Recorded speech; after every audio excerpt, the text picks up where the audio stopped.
नमस्कार दोस्तों, आपका लुधियानवी ऑटोमोबाइल हिसार पर स्वागत है। आज हमारे पास गाड़ी आई है अवेंजर, जिसके ये मैप सेंसर में दिक्कत है, जिसको हम मैनिफोल्ड एब्सोल्यूट प्रेशर सेंसर भी बोलते हैं। और इस चीज़ का कैसे पता लगेगा आपको आसानी से? हमारे पास कोई भी ओबीडी टूल होना चाहिए, लगभग सारे बराबर ही होते हैं।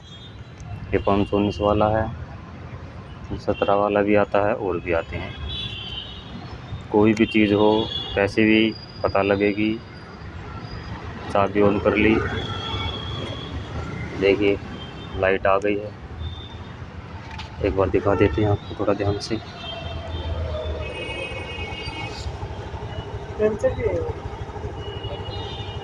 इसमें आपको देख सकते हैं कि जो ओबीडी वाली है, आपको देखने में थोड़ी दिक्कत हो सकती है। रीड डाटा ओबीडी, कोई कोड फाउंड नहीं है, 0 कोड है, देख सकते हैं। Read DTC, no code are stored in the module. मान लो हमें कोई इसके अंदर कोड जनरेट करना है, उसके लिए हम क्या करेंगे? ये जो ऑल टेम्परेचर का सेंसर होता है, इसकी तार हम लोगों ने हटा दी।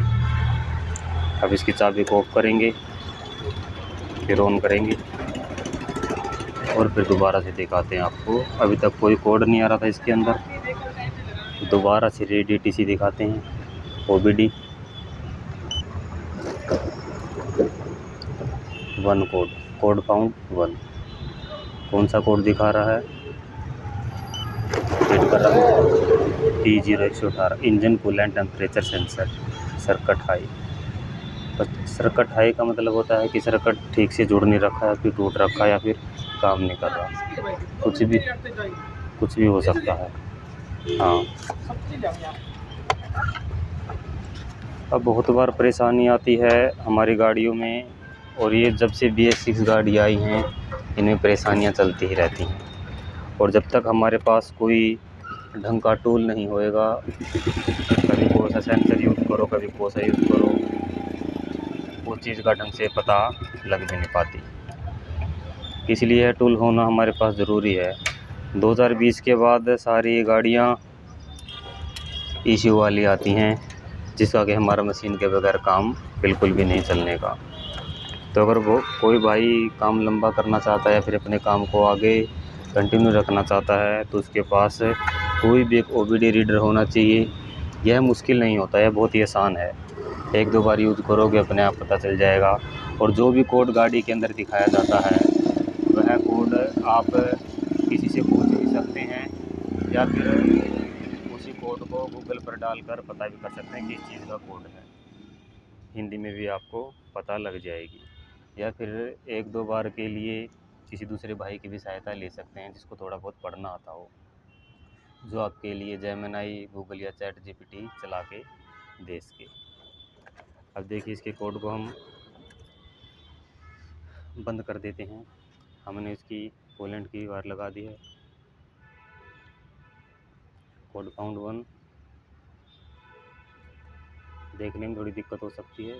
Clear DTC, okay, yes, erase done हो गया। ठीक है, अब मैंने इसका कोड निकाल दिया है।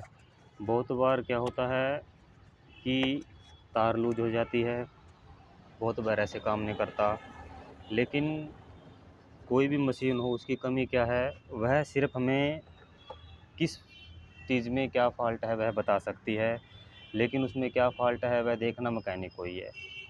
मान लो ये फ़ॉल्ट दिखा रही है, इसका कोड जनरेट कर रही है, इसकी हमें वायर चेंज करनी है, और अगर फिर भी कोड इरेज करने के बाद फिर भी आ रहा है, तो हमें सेंसर चेंज करना है।